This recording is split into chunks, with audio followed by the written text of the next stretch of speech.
Serate di malatiempo di Francesco Russo. Legge Gennaro Sansone. Una serata di malatiempo, nulla d'acqua all'orizzonte, in cielo luce qualche lampa, o vento straccia foglie e piante.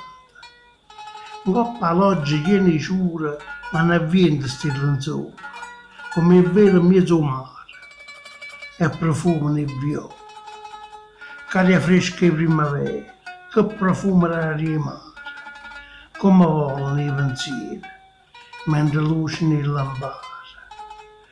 Raccangoppa o vico mare, senza luna come scuro, come fanno i marinari a pescare senza paura.